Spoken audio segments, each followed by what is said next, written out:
आज आया था मैं कन्यामोरी हाई स्कूल और आज इनका हुआ है एप्टीट्यूड टेस्ट और एक क्वेश्चन दिखाई दिया।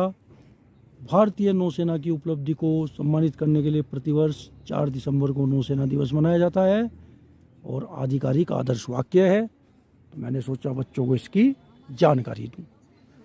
तो बच्चों, हमारी जो डिफेंस फोर्सेस हैं, रक्षा सेनाएं 3 हैं: आर्मी, नेवी, एयरफोर्स। थल सेना, जल सेना, वायुसेना। उसके अलावा जो हमारे अन्य बल हैं, पीएसएफ, आईटीबीपी, सीआरपीएफ, सीआईएसएफ और एसएसबी, इन सब को अर्धसैनिक बल बोलते हैं। ठीक, पैरा मिलिट्री फोर्सेस।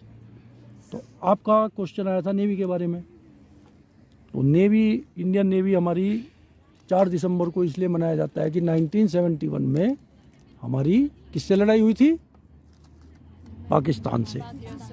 तो उस लड़ाई में इंडियन नेवी का बहुत बड़ा रोल था, जिसमें हमने पाकिस्तान का जो कराची बंदरगाह है उसको पूरा तहस नहस कर दिया था। और वो 4 दिसंबर की बात थी, 4 दिसंबर 1971। तो फिर उस सन से, उस वर्ष से नौसेना दिवस 4 दिसंबर को मनाया जाता है। और आदर्श वाक्य, हर सेना का अपना अपना आदर्श वाक्य है। तो इसमें हमारा जो नेवी का आदर्श वाक्य है, शन्नो वरुण है। वरुण जो है, वरुण देव जल के देवता समझे जाते हैं। तो उनकी एक तरीके से हम लोग उनको देवता मान के पूजा करते हैं। तो शन्नो वरुण है हमारा आदर्श वाक्य है। आज आया था मैं कन्यामोरी हाई स्कूल और आज इनका हुआ है एप्टीट्यूड टेस्ट और एक क्वेश्चन दिखाई दिया। भारतीय नौसेना की उपलब्धि को सम्मानित करने के लिए प्रतिवर्ष 4 दिसंबर को नौसेना दिवस मनाया जाता है और आधिकारिक आदर्श वाक्य है। तो मैंने सोचा बच्चों को इसकी जानकारी दूं। तो बच्चों, हमारी जो डिफेंस फोर्सेस हैं, रक्षा सेनाएं 3 हैं: आर्मी, नेवी, एयरफोर्स।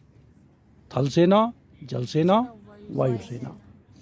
उसके अलावा जो हमारे अन्य बल हैं, पीएसएफ, आईटीबीपी, सीआरपीएफ, सीआईएसएफ और एसएसबी, इन सब को अर्धसैनिक बल बोलते हैं। ठीक, पैरा मिलिट्री फोर्सेस। तो आपका क्वेश्चन आया था नेवी के बारे में। तो नेवी, इंडियन नेवी हमारी 4 दिसंबर को इसलिए मनाया जाता है कि 1971 में हमारी किससे लड़ाई हुई थी? पाकिस्तान से। तो उस लड़ाई में इंडियन नेवी का बहुत बड़ा रोल था, जिसमें हम